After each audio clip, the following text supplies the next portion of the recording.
Hi, everyone, and welcome to Green Bowie Speaks, a virtual environmental town hall.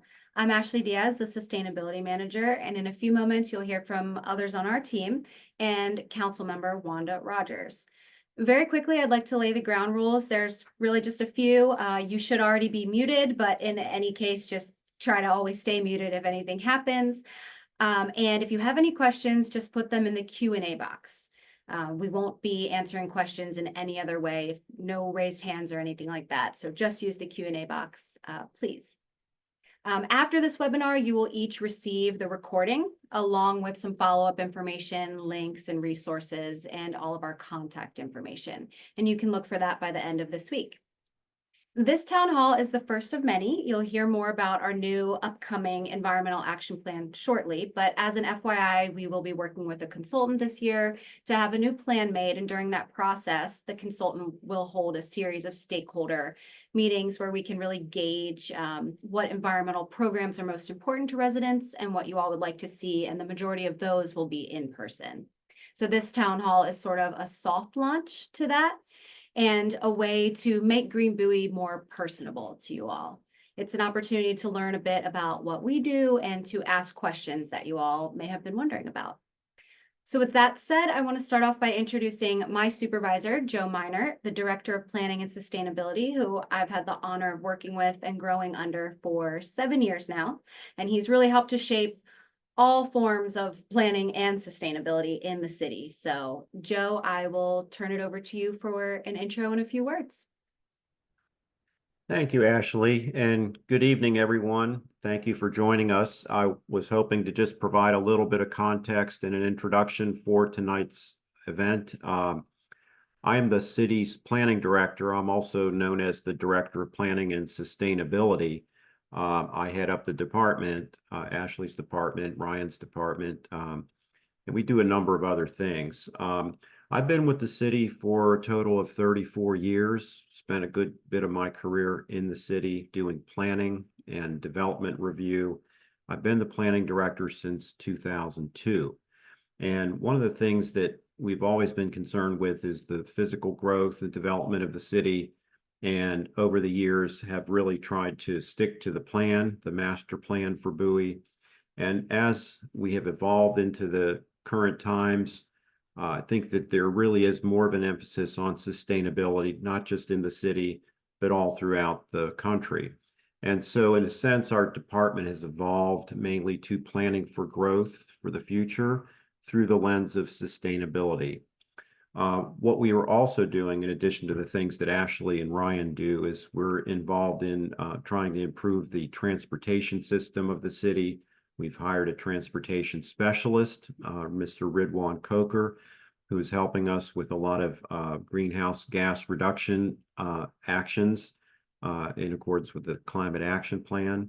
We're also involved in healthy activities such as improving the city's trails and how allowing people to use a multimodal approach to transportation.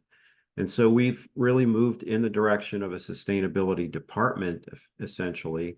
And we're glad that you joined us tonight for hearing more about this particular subject and being able to participate and engage us with your questions. So I will send it back to Ashley with that introduction. Thank you.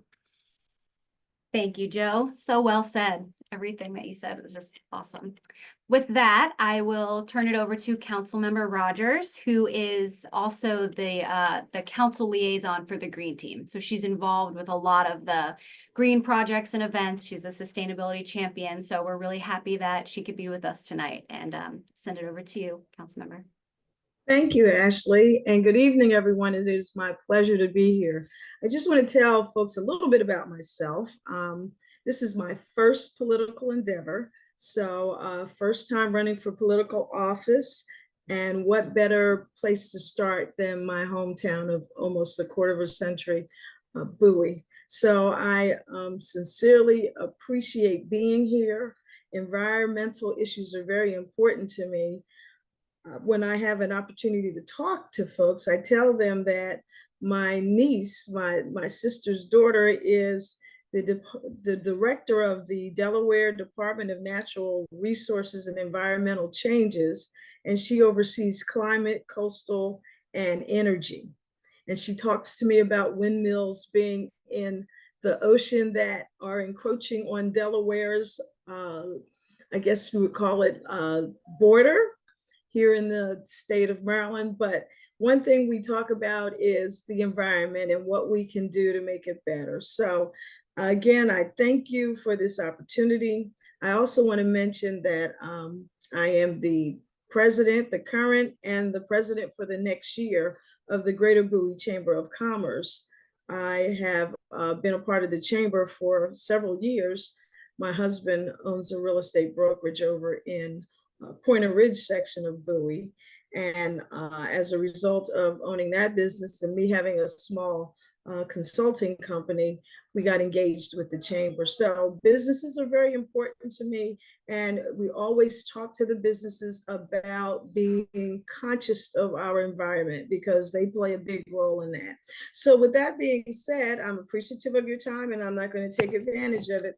I just want to share a few points. So over the past year, I've had the opportunity to deepen my understanding of sustainability through the dedicated efforts of staff from our Department of Planning and Sustainability. And you've heard from Joe and you see Ashley. So anyway, and Ryan's up there too.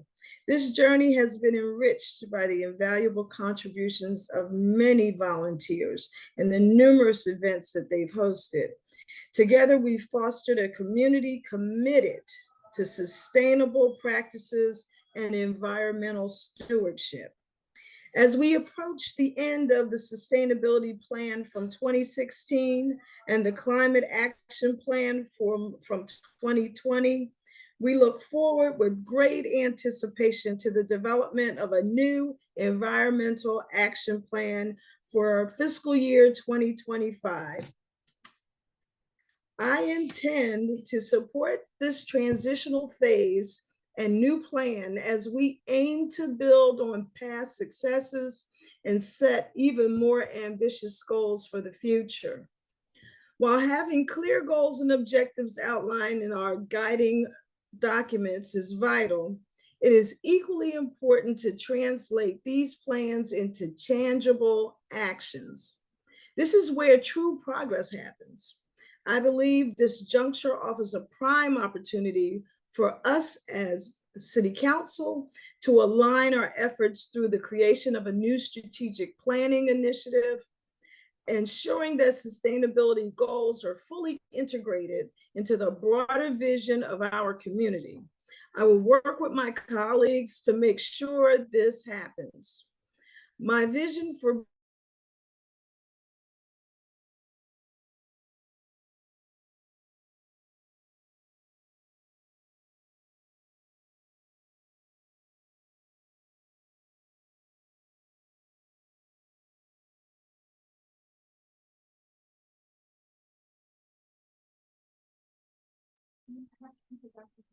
Oh no, Councilmember Rogers, I think we lost you. I think you froze. If you can hear us. Oh man. I was feeling what she was saying though. That was amazing. So that's kind of sad. We'll see if she pops back on, has anything to finish up if she does come through. So with that, I hate to do that, but with that, we'll move on to Ryan Peral. He is our sustainability planner, and Ryan will introduce himself, but just an FYI for the viewers, he has a small presentation that's based on some of the things that he's really passionate about. And then after his presentation, I will give a brief presentation, an overview of Green Bowie, and then we'll move into the live Q&A. So just an FYI. One moment while I share my screen for Ryan.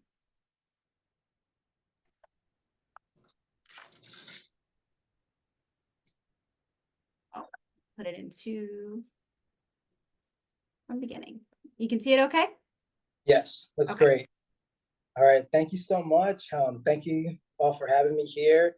I just want to introduce myself. My name is Brian Peral, and I'm the sustainability planner for the City of Bowie. It has been great. I grew up just right outside of Bowie and participate in a lot of Bowie activities and events. And it was great to really come home and to do something that I love. I teach people about how to be more sustainable and engage with the community. So just a little bit of background. I have a background in managing waste, mixed recycling, and special stream operations. I did that really just out of, out of just out of out of school, and I had the opportunity to work with a growing company, and it was an amazing experience working during COVID, seeing how to manage something that most people don't think about, and that's their waste, and that's materials that can be recycled. I have also experience in nonprofit environmental advocacy and working in with resident groups. And so it was a natural transition joining the City of Bowie and working as the liaison for the Green Team Executive Committee. On the committee, I work with a lot of our subgroups. We have 6 subgroups, a part of the Green Team Executive Committee. And we do a lot of outreach and education events, and it has been great. And I really want to tell you all today about glass recycling and food scrap recycling. Anyone that knows me will tell you I won't stop talking about this. And it just so happens that I get to talk about this at work and off the clock. So let's dive right in. So this is my short presentation about harnessing the synergy of glass and food scrap recycling for landfill diversion. All right. So next slide, please. So this is a landfill. Now, the problem with landfills is that they are environmental hazards. They produce methane, which is a potent greenhouse gas, and food waste decomposes in landfills, releasing methane. This is not good. Glass also often gets sent to landfills, and it takes up to 1 million years for a glass bottle to decompose. This takes up space indefinitely in landfills, and it is not good. Combined, organic waste and glass contribute to a rapid landfill expansion, and it produces harmful emissions. This does not have to happen. Next slide, please. So, the power of glass recycling. Glass can be recycled indefinitely without losing any purity or quality. Remember that fact. Recycling glass conserves natural resources, and it reduces energy consumption and industrial emissions. Separating glass prevents contamination of other recyclables like paper, plastic, aluminum, and cardboard, and it enhances the overall efficiency of recycling centers. Now you see food scraps to the right. The role of composting. Composting reduces methane emissions, and it enriches the soil. It reduces the need for chemical fertilizer, which is good for the entire family, kids, family, dogs, and it promotes healthier agricultural practices. The sustainable management of organic waste lowers waste management costs for cities, for homeowners, for businesses, and it improves soil health, which is really important for any city, any area in the country. Next slide, please. So the synergistic effects of recycling and food scraps. Combining glass and food scrap recycling amplifies the benefits and extends the landfill for a lot of years. Removing glass from the general waste stream ensures that a cleaner and more efficient recycling process is occurring. Composting organic waste decreases the volume and the environmental impact of the landfill. Together, this is a really good practice to adopt in a household and in a workplace. Now, taking action in Bowie. Next slide, please. So there are a couple of different options. Now, these images here, I love this. I feel like it represents Bowie well. There are people that care deeply, of all ages, all backgrounds, and we have options in Bowie. Now, to downcycle glass, right? To recycle it as you've normally been doing, you can include it in your recycling bin that our Bowie public waste people they collect.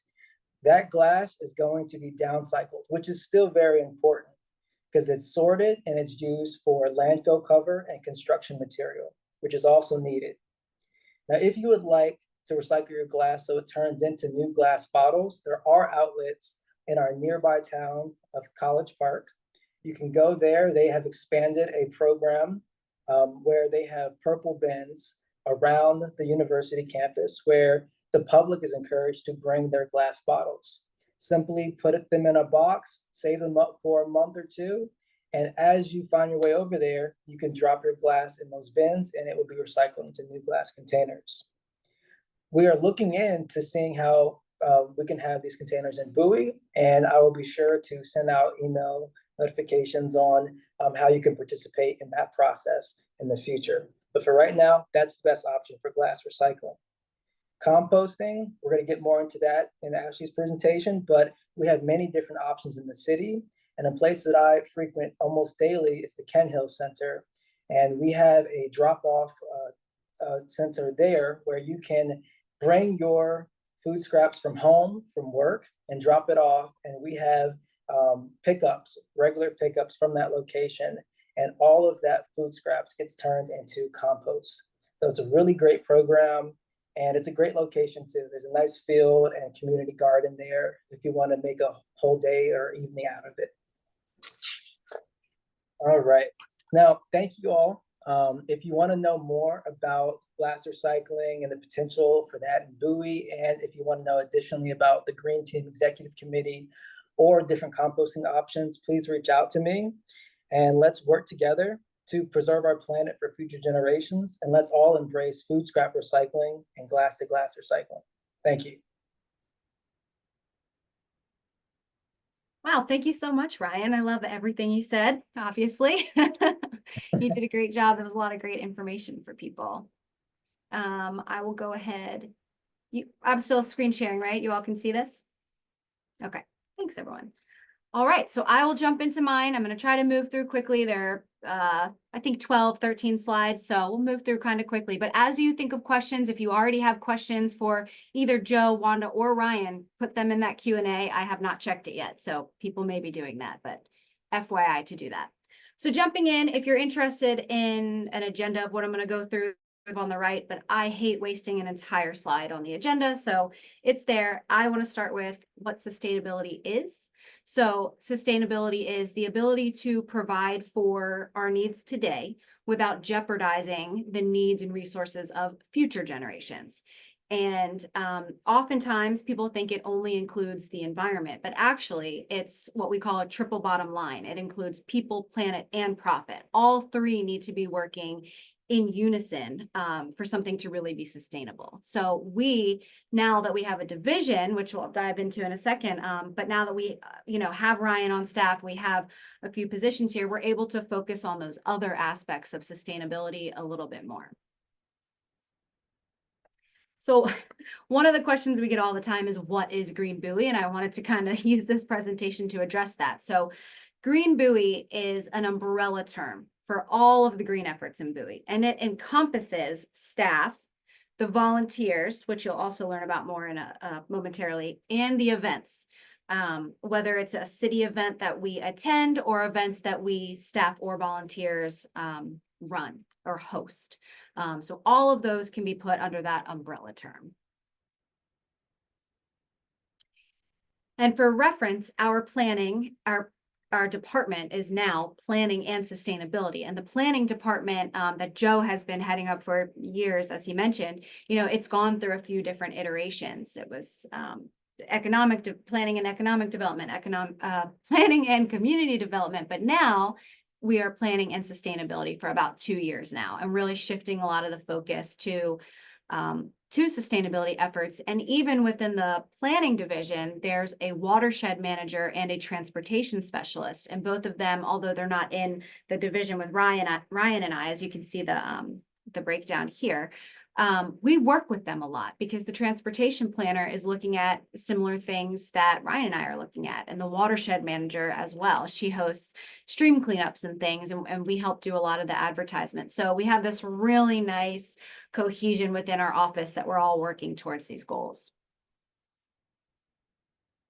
And our role as the sustainability division and as staff is to drive sustainability efforts, both outwardly to residents, but also inwardly to our local government, within the government. Because before, when we were not a division, it was much more focused on outward towards residents, programs for residents. And a lot of the work being done within the local government was actually done through, different offices. The business operations manager really did a lot of that. But now we are able to look both inward and outward.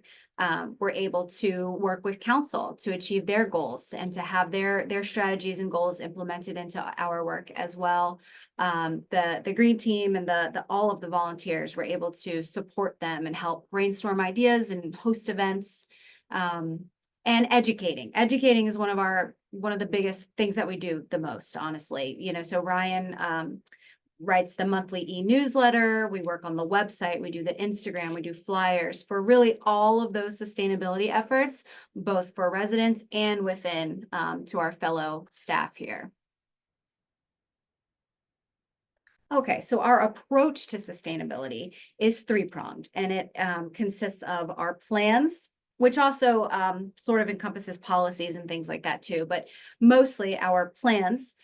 Then it's our programs for the residents, and then it's that engagement piece. So we'll walk through those now. In terms of plans, we have had the sustainability plan since 2016, as Councilmember Rogers mentioned. So when I first started in 2017, and it had kind of just, started, that thing was like my Bible. I mean, there's so many goals, actions, strategies within it, hundreds of actions you can take. And I just, went through for ideas, and we've honestly completed about 75% of that plan, which I think is just fabulous as we come upon the sunset period for it. But that plan is really a people, planet, profit approach. Sort of the triple bottom line is all within that sustainability plan. So at a certain point, we realized we needed a climate action plan. And we did have one before that, but for whatever reason, we weren't really utilizing it too much. So members of the Environmental Advisory Committee and the Green Team's Energy Subgroup and myself worked together in-house to create the climate action plan for 2020 to 2025. And the climate action plan is focused mainly on energy efficiency measures, reducing emissions, increasing the amount of renewables, both on and off site. So all of those strictly energy related objectives. And over time, we realized in COVID, oh, we might need an implementation plan for that. And what was really cool is that the implementation plan breaks down that climate action plan even further, because some of the climate action plan's a bit lofty. So the implementation plan breaks it down by sector. What is the city government going to do internally? What are we going to do for residents? What can we do with businesses? So these have been really, really nice guiding documents. And the only other one that I want to touch on is the EECS, which is an energy efficiency conservation strategy. There was one done in 2009, and that focuses strictly on city facilities and energy efficiency upgrades that we can do for our facilities. We are undergoing a process now. We just kind of kickstarted it for an update of that. We have new buildings, new facilities, there's new technology, new standards. So having that new EECS will really help us internally meet these goals. And the next up will be our environmental action plan. So I've been dreaming about this for a couple years now, but it basically will be a combination of the sustainability plan and the climate action plan. And it'll be, not to wear out this word, because I've used this in other presentations, but I envision it being much more tactical, action-oriented, goals that we can meet and achieve.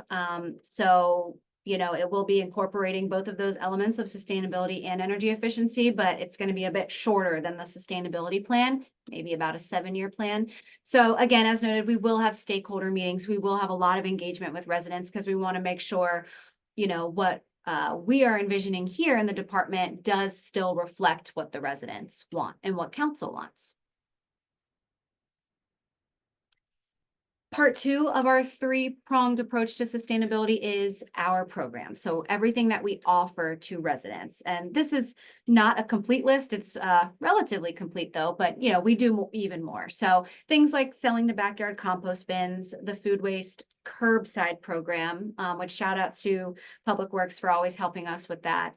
The food waste drop-off site, electric lawn care rebates, energy audits, events where we do the LED light bulb exchanges, green business program, all of these things. We even started an Adopt a Road program and got 15 roads adopted. And that is run actually now by the transportation specialist, but that was an effort that stemmed from before we had a division. So, but it stemmed from Green Bowie. And so that's a nice way that we can work with him on that. And again, we do so much, outreach webinars. We're part of regional groups. You may have received the mail about the Capital Area Solar Co-op. We were part of that with so many jurisdictions through the DMV. So these are the things that we provide to residents, and we want to always make sure that they're reflecting what residents want, what our goals are. So these programs change over time. It's like, it's a living, not document, but essentially, it changes with what people want from us and with what the interest is really.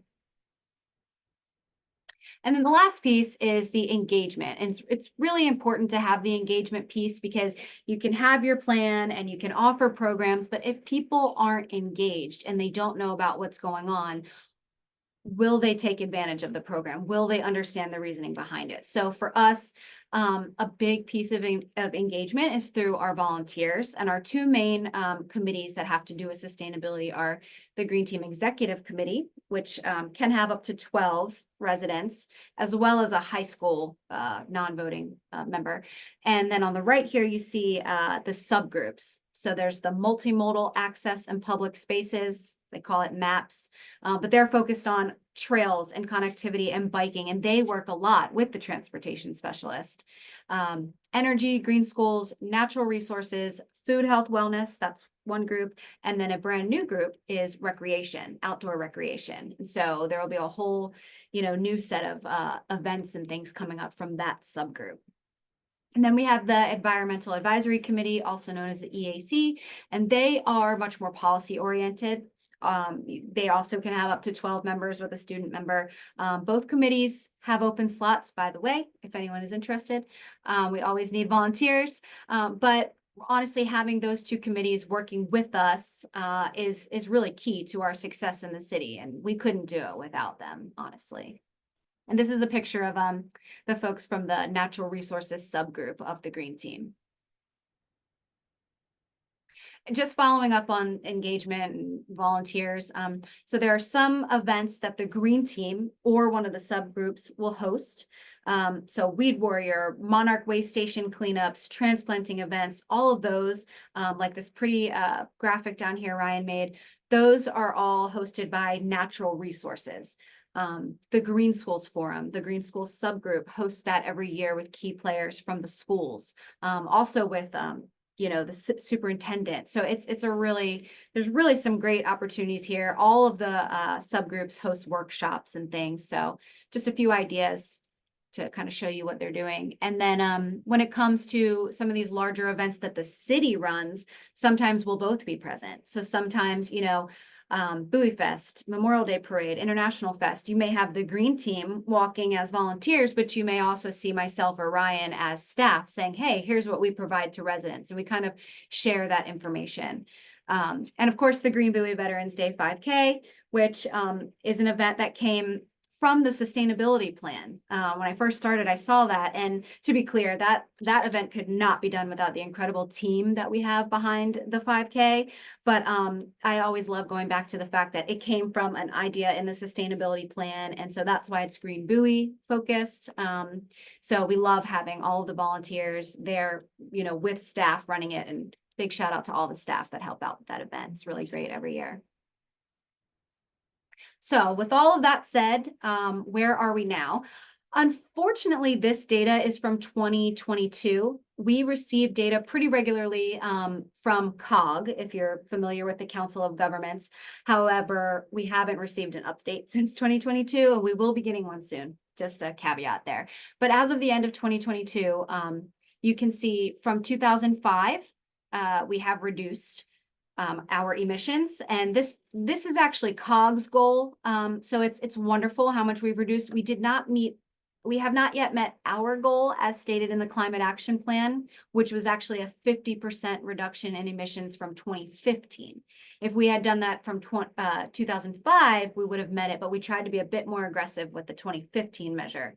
And since we had already reduced a little, it was even harder to meet that much reduction from that time frame. So I say that to say we have reduced, but they are our emissions, but there's still a lot of work to be done. Namely in these two sectors right here, which are our major sectors. It's emissions from buildings and the transportation sector. The transportation sector in Bowie is almost always going to be the biggest. We're a bedroom community, as most of you know, so a lot of people live here, but they work in DC, Baltimore, Annapolis. There's a lot of, we're a long, skinny city, so it's really hard to go from South Bowie up to Old Bowie and vice versa. So there's a lot of car action, and we don't have the best infrastructure when it comes to buses and things. So that's something that Ridwan works on and that MAPS group works on, and that we are all cognizant of as we set goals internally and for residents in terms of promoting programs. What can we do to try and mitigate that amount of emissions coming from our transportation sector? Next steps will be more energy focused programs, a cleaner transportation in general, both our fleet, although, the city has made really great strides at cleaning up our fleet. We don't have anything formal really on the books, but some of the other, and sustainability does not do any purchasing of vehicles. So I should also note that if that's a question people have, it's done by the divisions and departments that have vehicles. That's not us, but we promote it. And so some of those divisions are already doing a really great job. You'll see that Code has all EVs. You'll see the hybrids. We're working on the whole trash truck thing, and we'll get there one day. So we're focusing on that, maybe having more of a policy, maybe having more of a plan in terms of internally, as well as promoting it to residents. We do have a few public charging stations, which was a program we did through BG&E, but we would like to expand that for sure. We would also like to expand food waste services, and it will be happening. About this time next year, we will be ready to launch something in terms of the curbside program. So when you are able to put your little green bin out at the curb, if you don't know, that's been available since 2016, but only in a very small program area along Racetrack Road that backs up to Public Works. Started as a pilot, it's been in place, but we have not yet expanded. We've gained more participants, but not expanded the area. So we do have a plan to expand that. We're working on what it will look like. We worked with a consultant last year on it, so more to come on that. And in the meantime, as Ryan mentioned, the drop-off site is really key. We have already mitigated, I think it's about 4 tons at this point of food waste from going to the landfill and creating methane. Instead, it's brought to the county composting facility, turned into compost in a very low emission manner, and then it's reused. So it's really, really an awesome program. And then the new plans, as I've already touched on, the Environmental Action Plan and the updated EECS. Those are really where our focus is going forward, and we wanted to use this opportunity to have that transparency for residents. At the end of this, well, not the end today, but by the end of the week, likely you'll receive that follow-up email that I talked about with resources and links and contact information and the recording. But if you need it, here is some of our contact information and also our website. I probably should have put the Instagram on there. If you have an Instagram and you're interested in following, you can follow us at green_Bowie. Just type in Green Bowie, it'll come up, I promise. So I'm going to run through a few of the resident pre-submitted questions really quickly, and then Ryan is going to moderate going through the Q&A. So don't hesitate, put those questions in there because you can't raise your hand and be called on. You have to have them in there.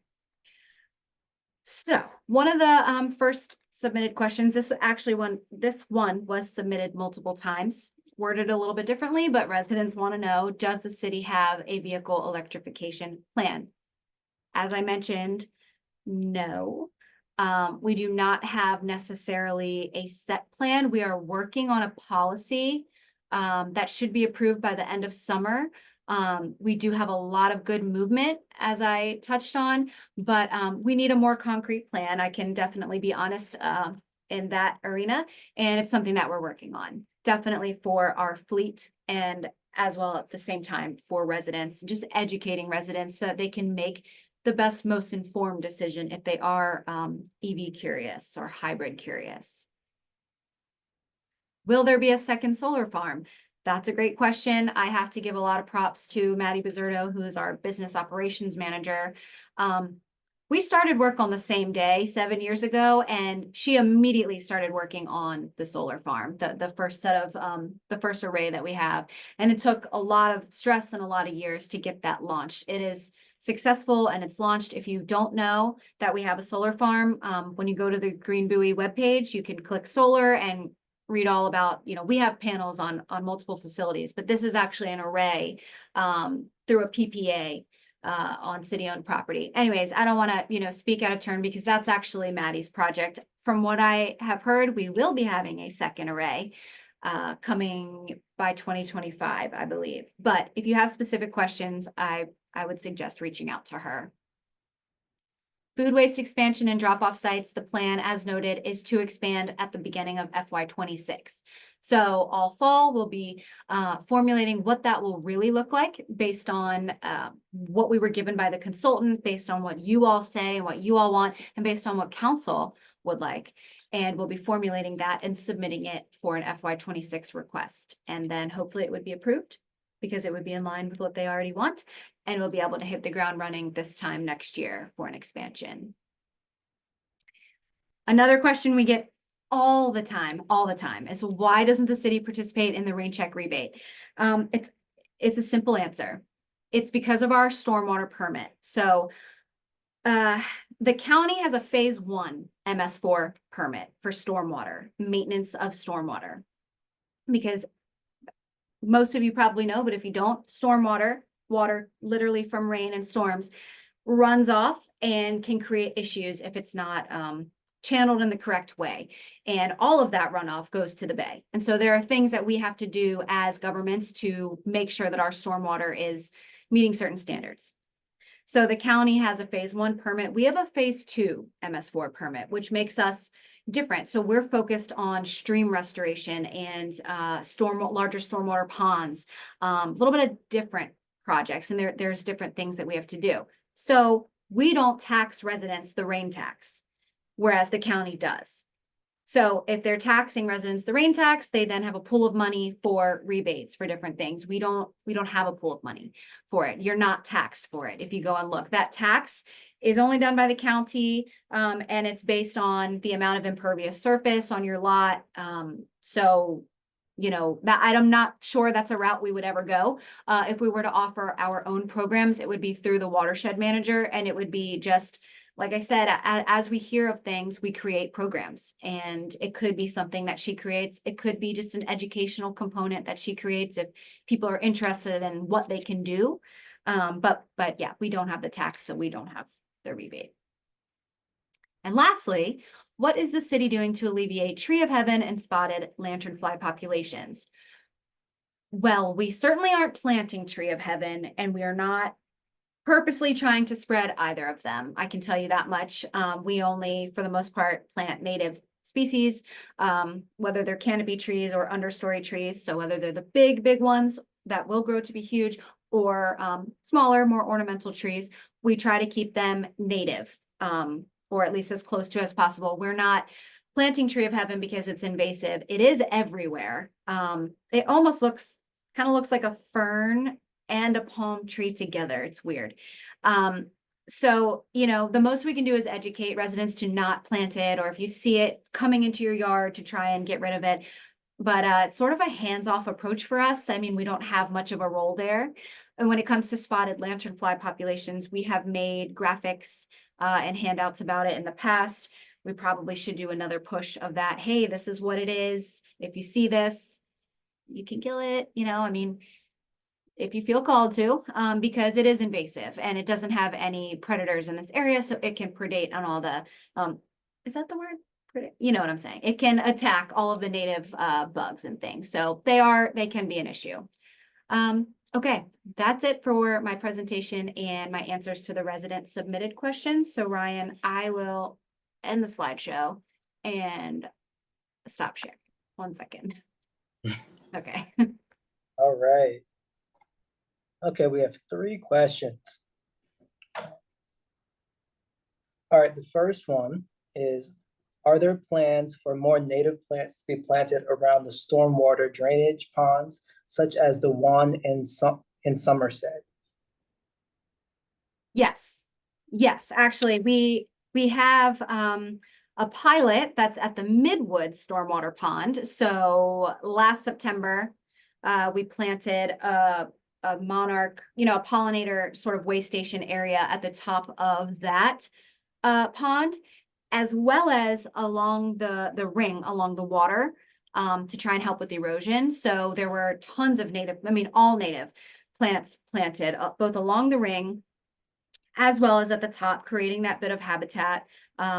Truthfully, we drilled 1,000 holes and planted upwards of 1,000 plants. Don't know that we filled every single hole, but it was a fabulous work day. It was a really fabulous effort, and we hope to be able to do it on a bigger scale. So we're going to start working with a contractor to make sure that the soil is ready and amenable at the Spangler Pond. So we need to do some upgrades there, but that model has been approved by council. It was presented to council and was approved to continue on. The watershed manager is the lead on that. Okay, thank you. All right, our next question is, what are the most exciting elements of the sustainability division, or that the sustainability division is looking to include in the updated climate action plan? Wow, what a good question. Ryan, after I go, you can answer what you might be excited about too. All right. For me, for the environmental action plan, I'm most excited to have kind of like tangible ways to approach food waste and energy efficiency and EVs. So a lot of the work is ideas of things that we should be doing, a lot of education, a lot of baby steps. I'm most excited about getting, here's your goal, here's your objectives, here are the 3 options, least expensive, medium expensive, most expensive, which avenue are you able to go right now? And, having to choose for each one. So I'm most excited about, I shouldn't say forcing people to choose, but I'm being honest, like, for casually forcing more action. Action's always exciting, especially when it's in the field that you love. So, And piggybacking right off of that, I would say I'm really excited about inspiring people for that same action. What I've realized working in the nonprofit space and also here with the committee and talking with residents is that many people don't realize that they already have incorporated sustainable practices in their daily life. And so when I point out, yeah, that's something, check the box there, you're doing great, and here's how you can do more.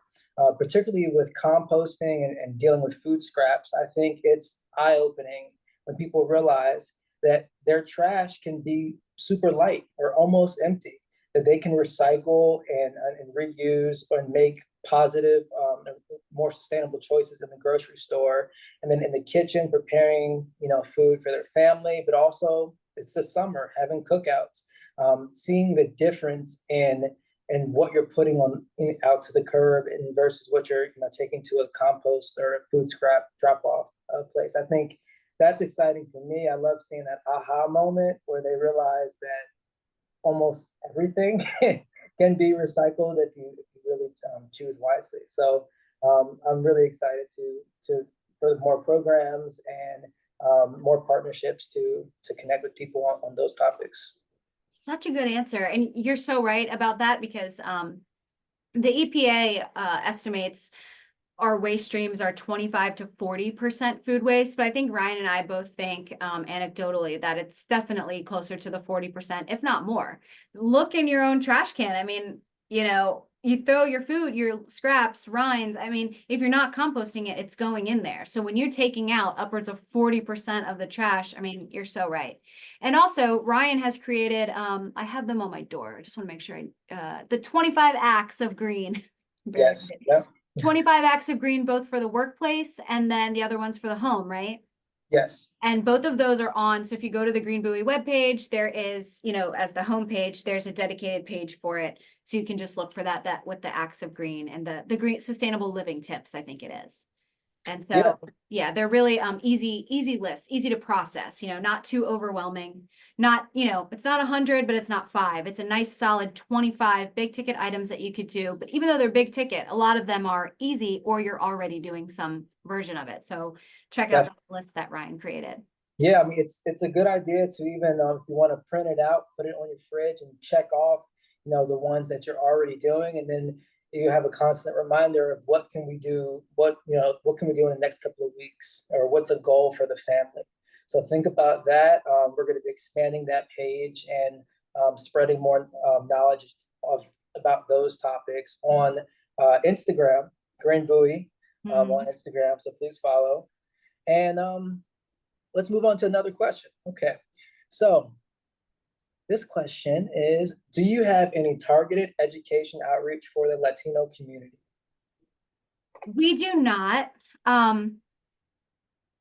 It's not for a lack of trying or wanting. There are certain standards that our communications department has set, and they too want to be able to reach into the Latino audience, but you know, they're not ready to translate everything right now. And I think that there's a number in their mind that when our population reaches it, which is actually very close to it. I don't want to disclose the numbers, but we have had discussions that, you know, you sort of get to that tipping point and you need to.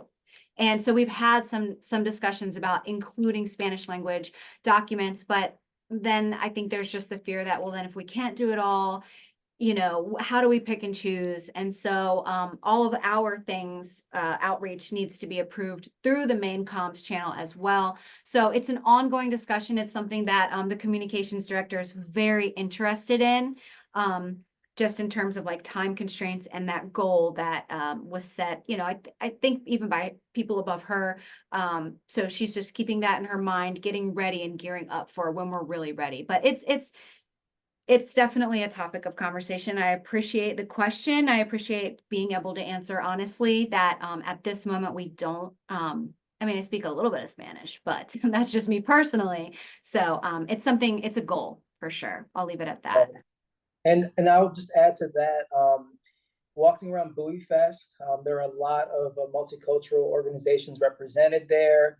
And I just want to let everyone know that we're open to ideas. So if you have an idea or want Ashley or myself to speak, or you want your group to come out to a cleanup, pollinator garden cleanup, and learn about native plants and invasive plants. And if you want to do that as a group, as a family, as a community organization, you're more than welcome.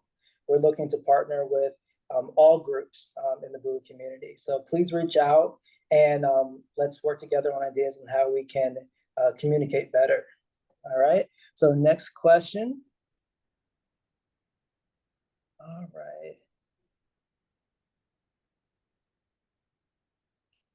How can the city develop better metrics for documenting progress and better communication progress towards residents? I mean, internally, we document our progress pretty well, to be honest.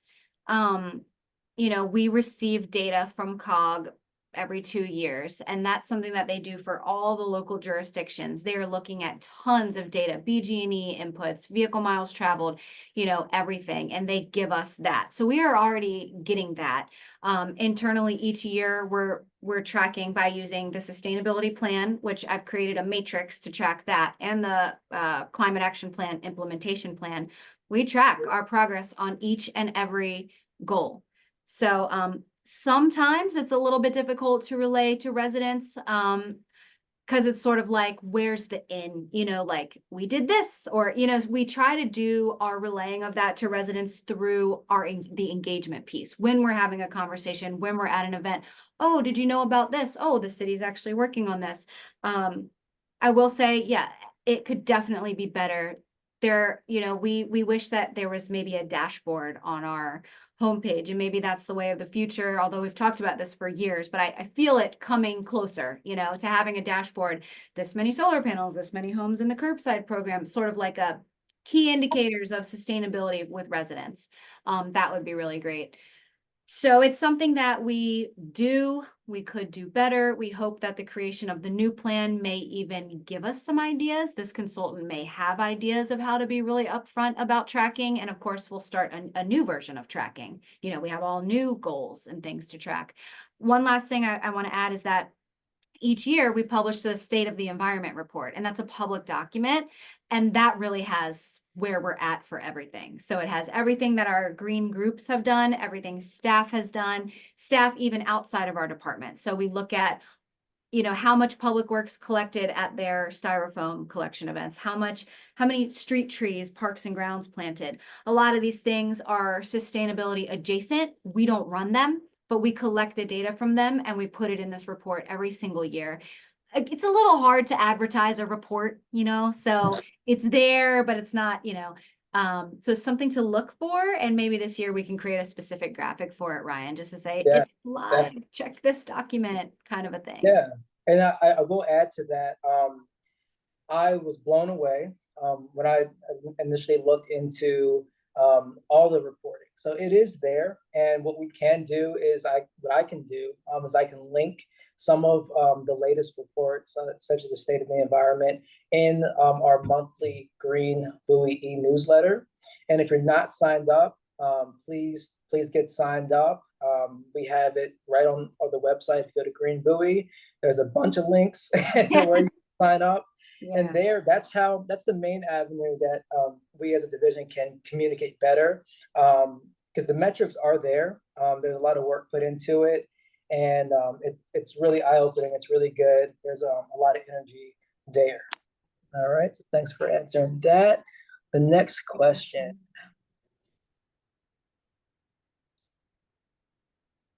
All right. Okay. To support alternative transportation, what can the city do to increase pedestrian connectivity to local businesses so that people have a good and safe alternative way to instead of always driving? It goes on. Many local business properties near me do not adequately connect to the public pedestrian infrastructure. So I guess, yes. Sorry. I have not looked in the Q&A, but I do know who that came from, and I'm so glad that you wrote that question in there, because it's something that comes up all the time, and we talk about it quite a bit. So we're a bit constrained at times when it comes to the businesses, because especially if it's a shopping center where that's owned by someone, not the city. The shopping centers are not owned by the city, and how they're maintained and kept up, oftentimes we have almost no say in. You as in us, council and the transportation specialist, can initiate conversations about it. But it's not as easy as when it's a city facility and we can just decide we are going to put in our budget to add another path, which we do frequently. Public Works, planning, parks and grounds, work together to decide, using the Trails Master Plan to decide where do we need that connectivity and in which fiscal year are we going to do it. Great. But when it comes to shopping centers and things outside of our domain, it becomes tricky. And it's exactly right. I mean, there are so many missing links. I mean, areas where it's not even safe. So first of all, you want people to be able to take their bikes and walk more just to reduce vehicle miles traveled and work on wellness and being out in the environment, but also for safety, for when they are doing that, for when residents are doing that. So your best bet is to talk to the transportation specialist. This is something that he works on a lot with the county, with the state, with state highway, so there are bigger players there as well that we have to work with, but definitely a lot more can be done. And also, one last thing, we could maybe make more alternative transportation friendly outreach. We could say, take your bike today, bike ride Tuesday, or something like that, just to encourage it. But in terms of the connectivity, it's a little bit harder, but we could definitely work on encouraging it more. That's for sure. Okay. Actually, can I add something to that as well? Sure. This is Wanda. Please Great. Let me do. lower my hand, put my video on. What I wanted to add is that just in our discussions during council meeting, some areas of Bowie are easier to connect than others. So districts 1 and 2 are probably a little bit easier to connect. District 4 is probably not as. I mean, you have Mount Oak Road, you have Church Road. These roads are not really conducive to walking or riding bikes. I do know that I think it's the state or the county, I'm not sure, Joe is on the call, that it's putting a crossover walk on 214 Central Avenue to connect parts of Bowie that on the other side of 214. So as Ashley said earlier, yeah, it's a bigger deal than just us making those determinations. But I did get information a couple of weeks ago that even the crossover between where the Regal Bowie Theater was over on the, onto the other side of 197, when the theater was there, it was not heavily traveled. So I think all of this comes with definitely educating the community and also providing opportunities that make pedestrian and bicycle traffic easier within the city. So the Council of Government, they have initiatives that are going on. And I think that once I become better acclimated, I can see what kind of grants they may offer the city that will help fund some of these things in collaboration or cooperation with the county and the state. So I just wanted to make those comments. It's not like it hasn't been thought about. We are thinking about it. It's just, how we can best execute. So thank you. Yeah, and Wanda, if you had any other comments from earlier when you got cut off, if you wanted to say anything else. It is my prayer that I don't freeze again.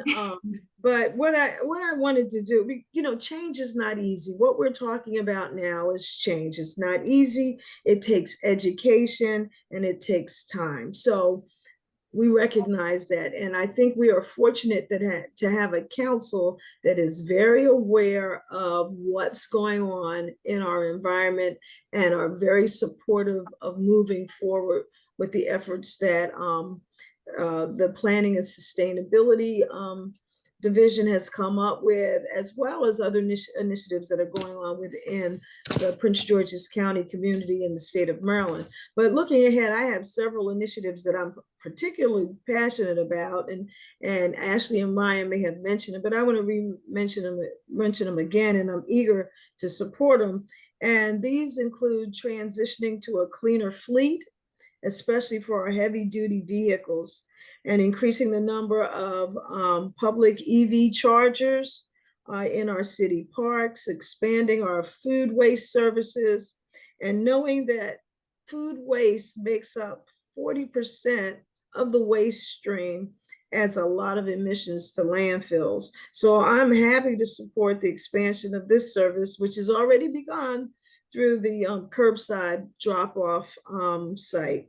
So these efforts are all essential steps toward a more sustainable and resilient Bowie. And I look forward to assisting in moving the needle for all of us. So I just wanted to make those comments, and thank you. Thank you for the opportunity. Thank you. Thank you. Yeah, we have one more question in the Q&A. So this one says that forests are an effective CO2 sequestration mechanism. What is being done to preserve the remaining forest lands in light of the renewed and widespread forest destruction due to development? Great question. Two sides to it. You know, there's one side where when a developer, you know, they get their permit, they're approved for their development. There are actions that they have to take in terms of mitigation.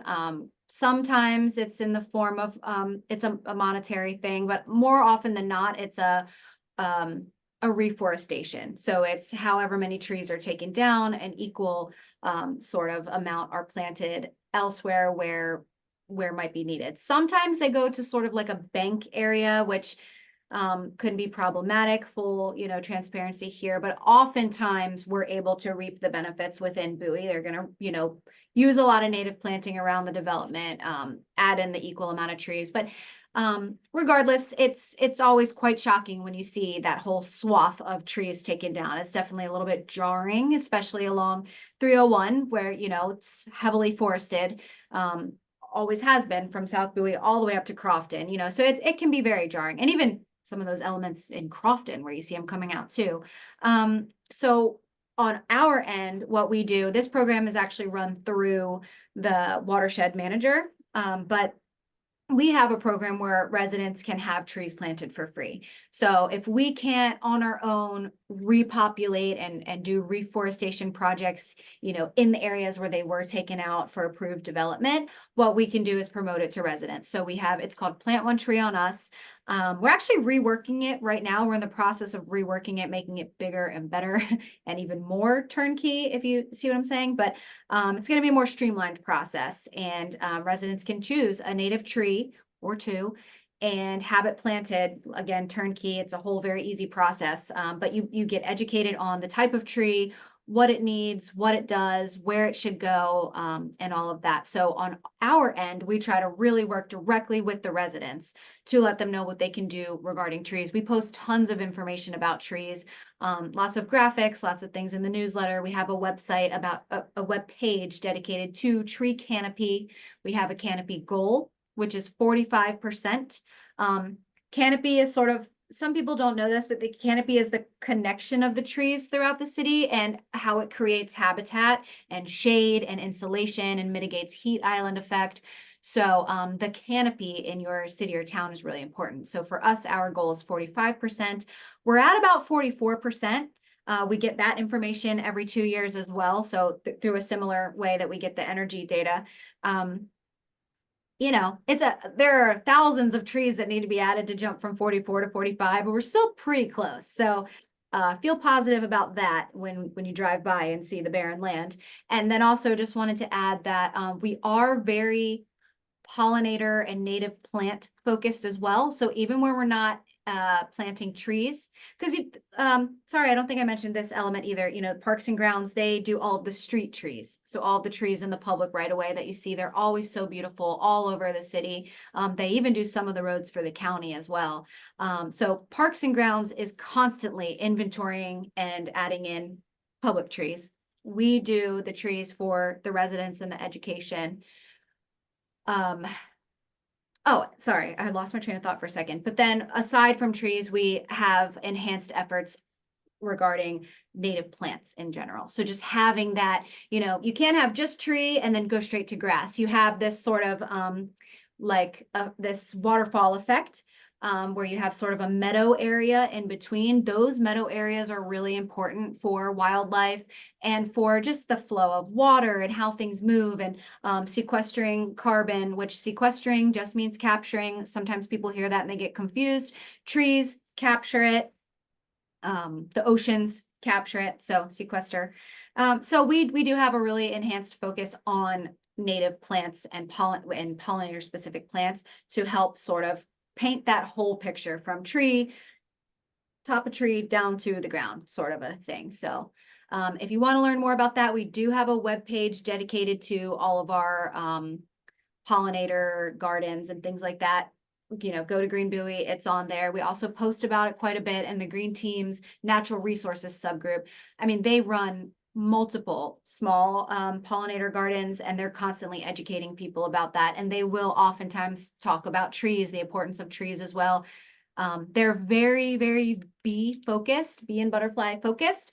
But one thing a lot of people don't realize is that trees are actually really good for bees as well. So sometimes they'll kind of teach you about that connection. So those are Right. the efforts we have. Yeah, and one comment about trees, I have been learning a lot, participating and facilitating our Weed Warrior workday events. So for those that don't know, the Natural Resources subgroup on the Green Team, they host these Weed Warrior workday events at White Marsh Park, and it's great. It's just a few hours early in the morning, and last time on June 8th, we had a forester, someone who had over 20 years of experience, come out and educate myself, the volunteers. We had students, and everyone learns a lot. So I just want to encourage you all to come out to the next one on July 13th, weather permitting. We're going to have that, and it's a great opportunity to learn about native plants, trees, invasive species, and it's just a great time to meet people as well. Yeah. And just a reminder, sign up for the Green Bowie e-newsletter, because everything that was in this question and about trees is at the bottom of the newsletter. It's linked in there every month, and it's a lot of great information. Yeah, to be honest, the new e-newsletter is really our best resource because all the divisions and departments have to send everything to comms, to our central communications department, and they have to balance all of it, which is why they've started. You've probably, a lot of you noticed, they have these weekly newsletters and then a monthly newsletter because the social media simply could not fit all of the posts. So they have so much that they're working with, so much to cover. If you subscribe to our e-newsletter, it's just the green initiatives. And it's just once a month. It's very user-friendly and easy to read. So it really is the best resource for sure. And Ryan does a great job with that. Thank you. All right, we have one more question. Okay. All right. Is it required to live in the city of Bowie to volunteer with the Green Team or one of the committees or subgroups? I live in Bowie, but I get services from PG County. Yeah, great question. First of all, great job for knowing that you live in Bowie, but you're serviced by the county, because a lot of people, it causes so much confusion when they don't know the line. And sometimes it's heartbreaking when they apply for something. We have to be like, you're not in the city though. So you're already ahead of the curve there. You can volunteer for anything with that being your location. To be on the executive committee or to be on the EAC, you do have to be in the incorporated limits of Bowie.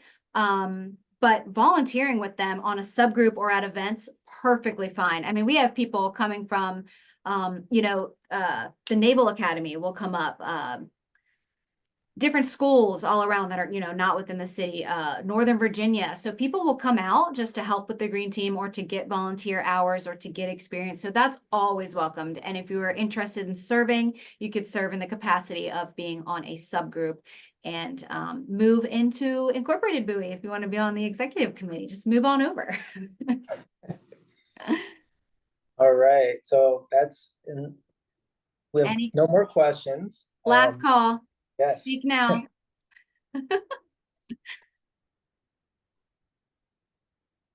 Nothing? It's nothing. Awesome. Well, thank you for moderating that, Ryan. Sure. Yeah, those are great questions. Oh, did one just come through? It did. Yeah. Okay, Can my student get service learning hours for volunteering? Yeah, so that's the question.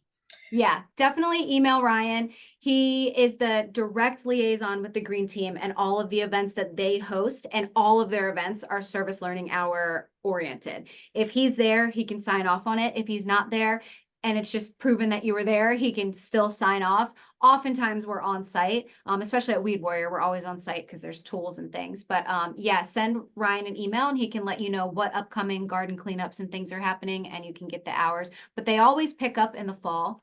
Fall and spring are very event heavy. So if you have someone who's not graduating for a year or two, keep it in mind, August, September, reach out to him and he'll have a huge list for you for opportunities for SSL hours. Yeah, and coming up this Saturday, we have a pollinator garden cleanup. Wow. So be sure to check our social media and the website. It'll be listed there. So this Saturday, if you want some SSL hours, please come out. Do you know off the top of your mind which garden it is? I don't. It's okay.